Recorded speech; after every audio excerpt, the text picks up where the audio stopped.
갈라디아서 4장 1절부터 7절 말씀. 한 절씩 교독하고 7절은 함께 읽도록 하겠습니다. 내가 또 말하노니 유업을 이을 자가 모든 것의 주인이나 어렸을 동안에는 종과 다름이 없어서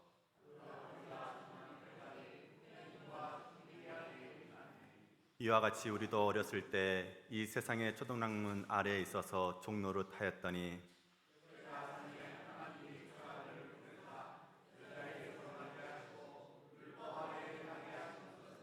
율법 아래에 있는 자들을 성량하시고 우리로 아들의 명분을 얻게 하려 하심이라.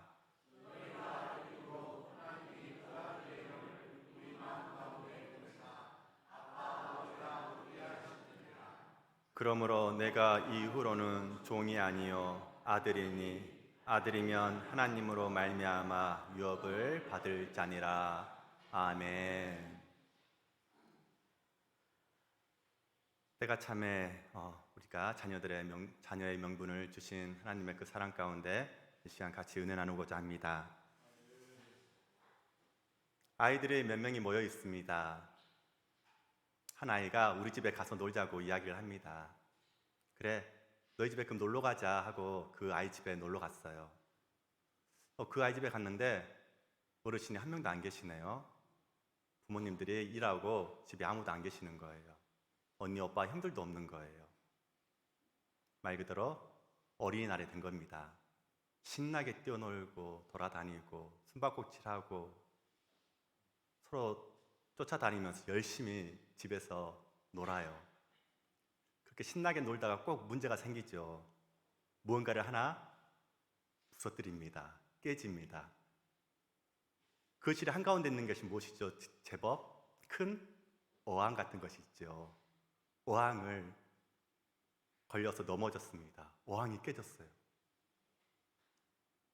모든 아이들이 멈췄어요. 물이 새고 물고기는 파닥파닥 움직이고 있고 모두가 도망을 갔습니다. 자기 집으로. 그런데 도망을 안 간 친구가 있죠. 누굽니까? 네, 그 집 아들이요. 그 집 아들은 도망도 못 가고 도망친 아이들은 무슨 생각을 했을까요? 야, 내 친구 이제 아빠 엄마한테 죽었다. 집에서 쫓겨날까? 어떡하지? 그런데 아빠 엄마가 오셔서 물론 야단은 맞았습니다. 하지만 그것으로 끝이었어요. 부모님이 치우고 다시는 놀 때 주의하라고. 그리고 저녁도 같이 먹고 TV도 같이 보고 게임도 같이 하고. 이것이 바로 아들의 특권입니다. 아들이 아닌 자는 어떻게 했습니까? 도망을 칩니다. 그러나 아들은 아버지께로, 부모님께로 나아갑니다. 복음 안에는 자유가 있습니다. 얼마나 그 많은 복음을 누리고 계십니까? 우리 기독교 안에서의 그런 자유, 넉넉한 하나님이 주신 그 복음 안에서의 그런 하나님의 사랑, 긍휼, 많은 복음 안에서 자유함을 누리시고 계시지요.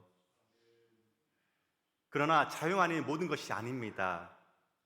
그 안에는 하나님께 무한히 가까이 가고자 하는 아버지와의 친밀함이 동반됩니다.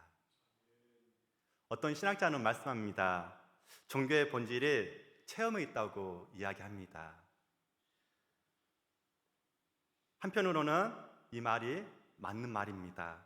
신앙은 하나님과의 만남이기 때문에 체험이 있습니다. 찬양하다 체험이 있고요. 말씀을 듣다 체험이 있고요. 기도를 하다가 응답하시는 하나님의 체험, 여러 가지 많은 체험들이 있을 것입니다. 사람을 통해서, 이웃을 통해서 우리에게 간접적으로 알려주시는 많은 체험들. 그러나 이 체험도 좋은 체험만 있는 것이 아니죠. 나쁜 체험도 있습니다. 그런데 그 중에 이스라엘 백성들은 어떤 체험이었을까요? 구약 시대의 이스라엘 백성들.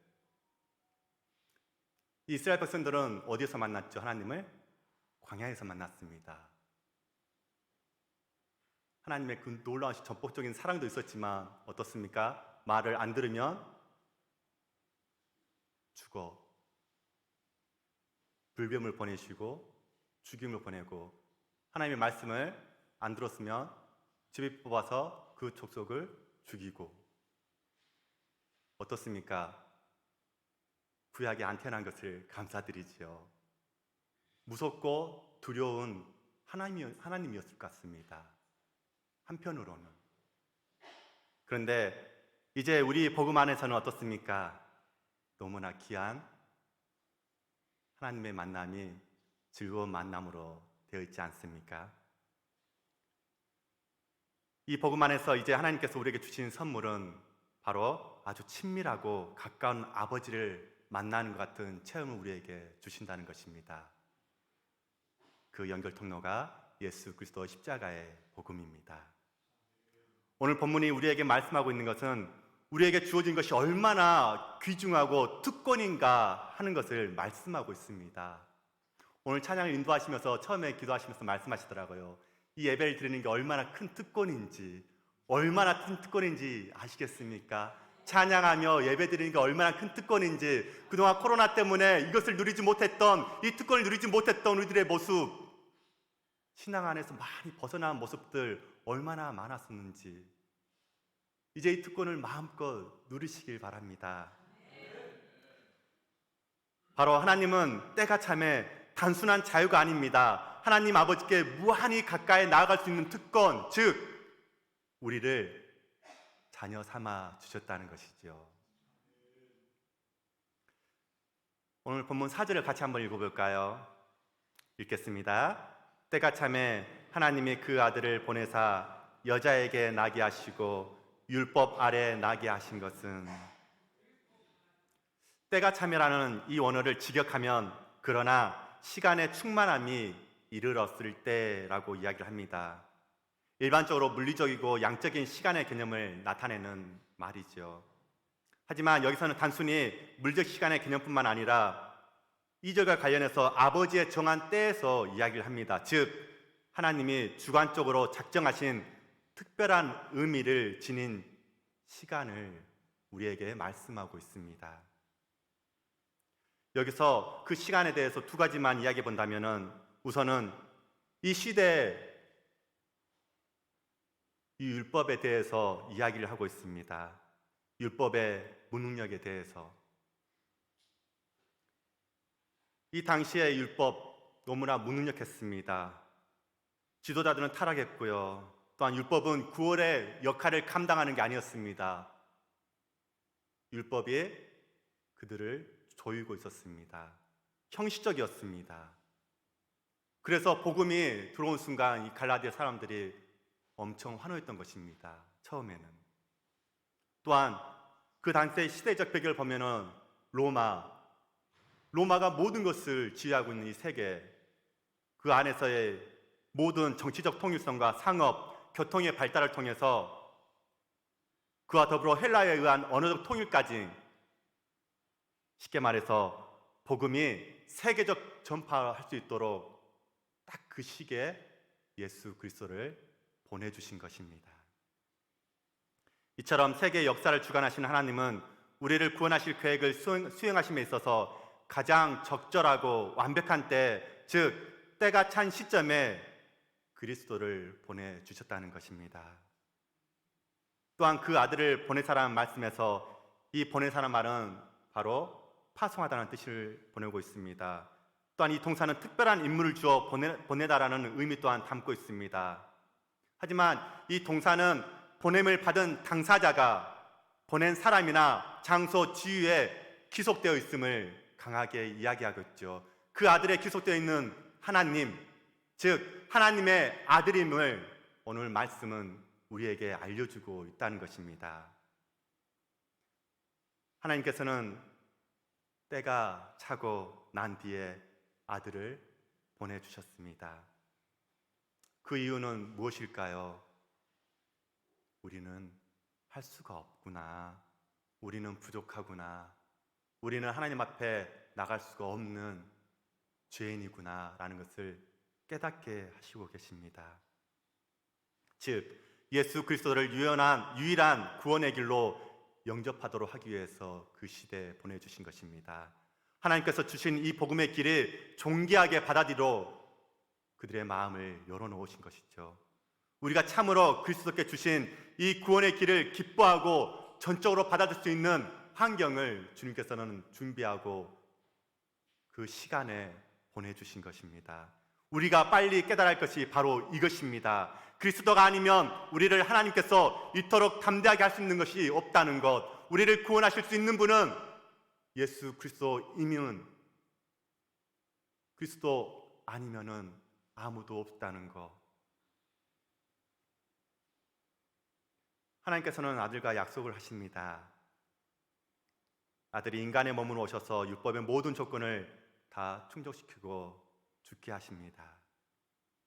아들의 이름을 믿는 모든 자에게 성령을 주셔서 또한 우리를 새 사람 되게 하신다고 하셨습니다. 그래서 예수 그리스도는 오셨습니다. 율법의 조건을 다 충족하셨지요. 끝에는 우리의 죄를 대신해서 죽으셨습니다. 우리의 죄를 대신한다는 것도 우리가 정한 것이 아닙니다. 바로 하나님 아버지께서 정하신 것이죠. 모든 것은 아버지와 아들의 약속에 의해서 되어진 것, 이 복음이 얼마나 큰 특권인지 다시 한번 깨닫기를 소망합니다. 사순절 5번째 주일을 맞이합니다. 우리의 십자가의 신앙은 창세기에서부터 출발합니다. 인류의 조상인 아담과 하와가 하나님이 금하신 선악과를 따먹음으로 인해서 불순종의 죄를 짓고 저주와 질병과 죽음 아래 놓이게 되었지요. 이러한 아담의 죄는 모든 인류에게 전가되었습니다. 인간은 누구나 죄 가운데 태어나서 죄 가운데 살다가 죄 가운데 죽는 삶을 살게 되었지요. 하지만 인간 누구나 스스로 힘으로 이와 같은 비참한 상태에 벗어날 수가, 구원을 받을 수가 없었습니다. 바로 이 점에서 하나님의 구원의 은혜가 절대적으로 필요한 시점이었죠. 하나님은 장차 여자의 후손이 마귀를 심판하고 구원의 길을 열어주실 것을 말씀하고 계십니다. 때가 참에 그 말씀대로 구원자 되신 예수 그리스도를 이 땅에 보내주셨습니다. 또한 예수님은 하나님의 뜻에 순종하여 친히 화목제물이 되셨지요. 죄도 없고 흠도 없으신 예수님이 죄인인 우리를 대신하여 십자가에 못 박히셨습니다. 우리를 위해 피 흘려 죽으신 것입니다. 맥스 루케도 목사님이 쓴 주와 같이 길 가는 것이라는 책이 있습니다. 그 책 내용 중에 하나님께 찬양이라는 시를 지었는데요. 그 시절 끝부분을 제가 읽어드리겠습니다. 주님은 위대하신 하나님입니다. 인색한 우리조차도 증거하지 않을 수 없습니다. 주님의 계획은 완전합니다. 주님은 절대 이르지도 않고 늦지도 않습니다. 지체하지도 않고 서두르지도 않습니다. 주님은 때가 참에 그 아들을 보내셨고 역시 때가 참에 다시 오실 것입니다. 주님의 계획은 완전합니다. 어리둥절하여 이해가 안 가고 어려울 때도 있지만 언제나 완전합니다. 아멘. 언제나 완전하신 주님의 계획 속에 우리가 살아가고 있음을 우리가 믿음으로 고백합시다. 우리가 자녀되는 시점이 있었습니다. 얼마나 주님의 첫사랑을 우리들이 감격하며 하나님께 믿음으로 고백하며 살았었습니까? 다시 한번 그 믿음의 간격이 일어서기를 소망합니다. 그런데 모두 이 시점을 맞이하는 때가 있었다는 것입니다.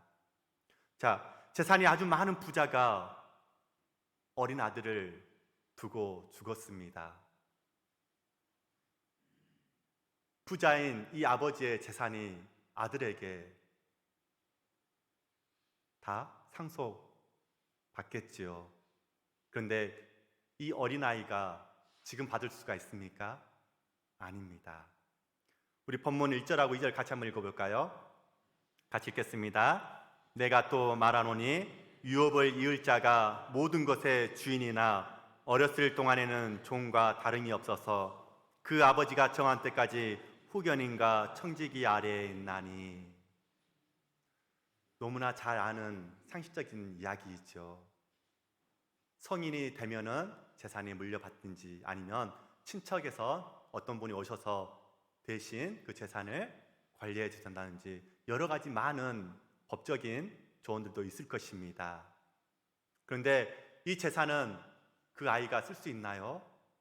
그 정한 때가 이르기까지는 한 푼도 자기 것이 아니지요. 모든 것을 자기 어린아이가 재산권을 행한다면 필시 사기당하고 아마 그 돈을 다 의미 없이 사라져 버릴 것입니다. 사라진지도 모르게 아마 그 아이는 그 재산이 언제 있었나 싶을 정도로 다 커서 아마 알게 되겠지요. 그래서 지각이 생길 때까지 후견인의 감독 밑에서 세상에 어떤 것인지 좀 더 배워라. 배운 다음에 너에게 재산을 물려주는 이유입니다. 사도 바울이 왜 이 이야기를 우리에게 이야기할까요? 3절 말씀 같이 읽어볼까요? 이와 같이 우리도 어렸을 때에 이 세상의 초등학문 아래에 있어서 종노릇하였더니. 이 본문을 쉬운 성경으로 한번 읽어보겠습니다. 이와 마찬가지로 우리도 전에는 어린아이와 같았습니다. 우리는 이 세상의 헛된 가르침 아래에서 종노릇을 했습니다 라고 해석합니다. 여기서 중요한 것은 세상의 헛된 가르침, 오늘 우리가 가지고 있는 개혁성경에는 초등학문이라고 번역되어져 있습니다. 초등학문이란 언어적으로 원리, 기초, 세상 원리, 기초 지식이라는 뜻을 가지고 있는데요. 이 갈라디아서에서는 세상에 유치한 모든 교훈들을 지금 통합해서 이야기하고 있습니다. 이방인들은 모든 사물들 속에 내재해 있는 영적인 세력이나 청산적인 존재들, 즉 미신을 이야기하고 있습니다. 이 초등학문이란 이렇게 본질에서 어긋난 대상을 숭배하는 일부터 시작해서 우리들에게 말씀하고 있습니다. 율법적인 준수를 통해 하나님에게 인정받는 태도까지 초등학문이라고 이 사도 바울은 이야기하고 있어요. 사도 바울은 여기서 율법을 초등학문이라고 이야기하고 있습니다. 그것은 율법이 너무나도 변질이 되어서 거의 미신에 가깝게 되어버렸기 때문이라고 이야기합니다. 유대인들도 수많은 날들을 지키면서 마치 이런 날들이 어떤 힘을 가지고 있는 것처럼 생각을 했어요. 한 예로 어떻습니까? 천주교로 보면은 무수히 많은 성자들의 날이 있어요. 이게 바로 초등학문의 일종입니다. 요즘 우리나라도 얼마나 많은 이 초등학문이 많은지 아십니까? 벌써 10일 정도가 지난 것 같습니다. 3월 14일 화이트데이, 빼빼로데이, 삼겹살데이, 발렌타인데이, 키스데이도 있고 너무나 많은 날들을 만들어 놓습니다. 사람들이 이런 날에 왜 민감하게 반응할까요? 이사할 때 이사 날도 찾잖아요.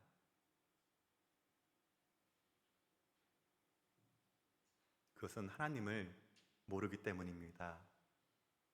십자가에 못 박히신 예수 그리스도를 모르기 때문입니다. 오늘 이 본문을 쓴 사도 바울은 어떻습니까? 정말 엄청난 자존심이 강한 사람이었습니다.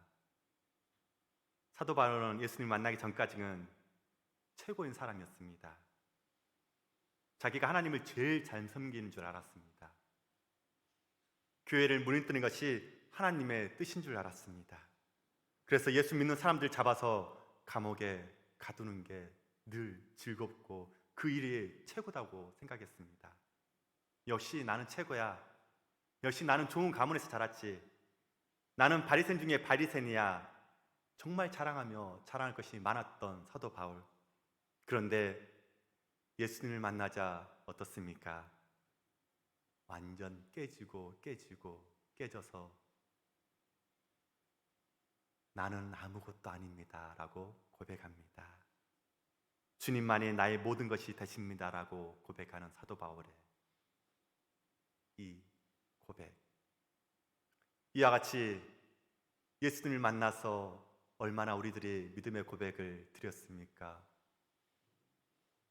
이 고백을 드릴 수 있었던 것도 성령님이 우리의 입술을, 우리의 마음을 열어주셨기 때문에 고백할 수 있지 않습니까? 우리는 얼마나 교회 안에서 초등학문의 노예가 될 수도 있습니다. 예배 드리러 가자 하면은, 교회 안에서 예배 드리러 가자 하면은 주일 11시 예배만 드리면 돼 라는 초등학문의 입장에 생각하는 사람들이 많아진 것 같습니다. 오후 예배는, 새벽 예배는, 수요 예배는 별로 중요하지 않는다는 초등학문의 생각이 들어오기 시작한 것 같습니다. 어느 정도 신앙을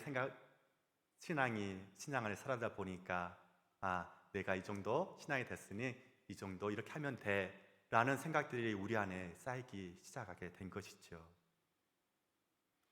우리가 하나님을 모를 때는 그래도 나름대로 하나님을 어느 정도 생각하고, 또한 그 규칙에 스스로 얽매이는 많은 그리스도인들, 교회 성도님들을 보게 됩니다.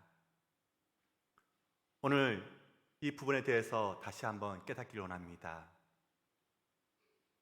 결국 진리를 깨닫지 못하는 많은 사람들, 사도 바울이 예수 그리스도를 만나지 못해서 얼마나 잘못된 길을 걸어갔었습니까? 이스라엘 백성들이 제일 잘못된 점이 안식일입니다.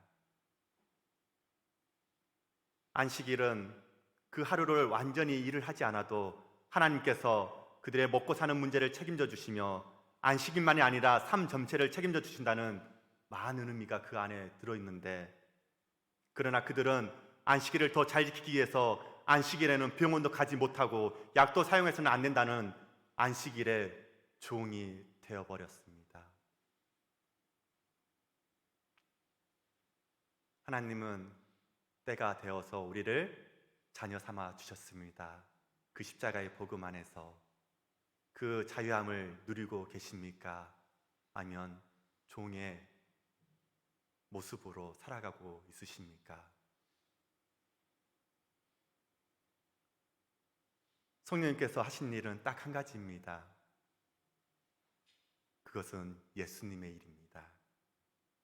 신약성경 어디에도 성령님께서 찬양과 존귀를 받으신 적은 없습니다. 오직 예수님만 높이셨고, 예수님만 전하셨고, 예수님의 뜻을 우리에게 알게 하셨고 전해 주셨습니다.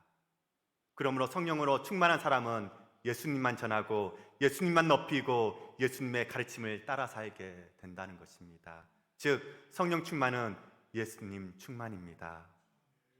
성령으로 충만한 사람은 자기 자랑을 하지 않습니다. 더 나아가서 성령께서는 우리로 하여금 하나님을 아빠, 아버지라고 부르게 하시지요. 6절을 같이 한번 읽어볼까요? 너희가 아들이므로 하나님이 그 아들의 영을 우리 마음 가운데 보내사 아빠, 아버지라 부르게 하셨느니라. 아빠, 아버지라고 부르는 그 자녀들의 음성 얼마나 행복합니까? 주님은 지금도 우리들의 목소리를 듣고 싶어 하십니다.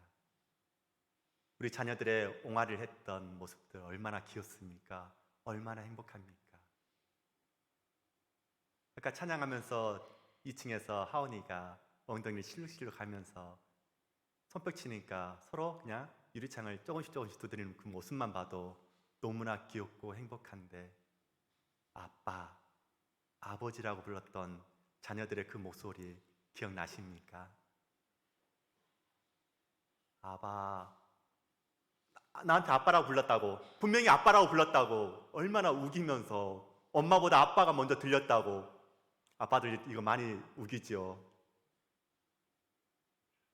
그 모습이 얼마나 감격하고 얼마나 행복했습니까? 주님은 이 시간 종이 아니라 아빠, 아버지라 부르는 우리 성도들의 그 모습을 지금도 기다리고 계십니다. 때가 참에 너희들을 자녀들로 지금 삼아 주셨다.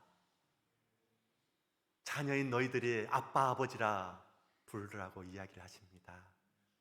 종의 노릇이 아니라, 초등학문에 빠져 있는 것이 아니라, 이제 너희들은 아빠, 아버지라고 부를 수 있는 성령님을 우리에게 주셨고, 성령님이 우리의 입술을 통해서 그렇게 살아가도록 우리를 인도하고 계십니다.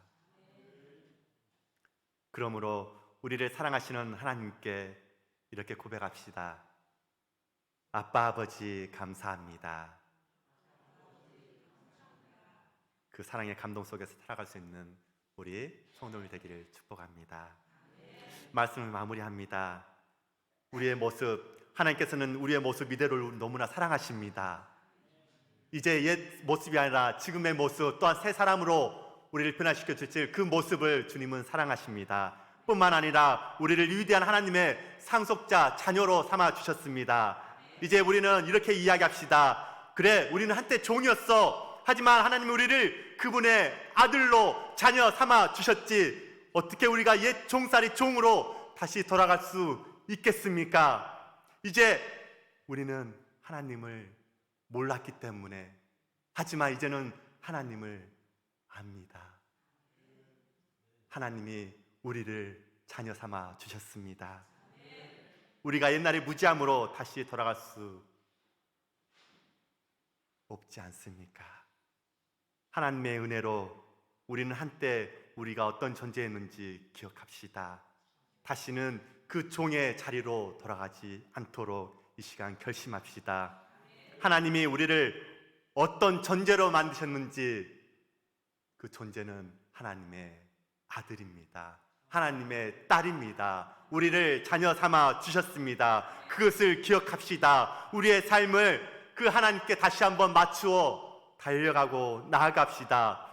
아들은 아버지께 나아갑니다. 잘못했어도 아버지이기 때문에 용서해 주실 것을 믿고 나아가게 되어 있습니다. 종은 그러지 못합니다. 회피합니다. 도망갑니다.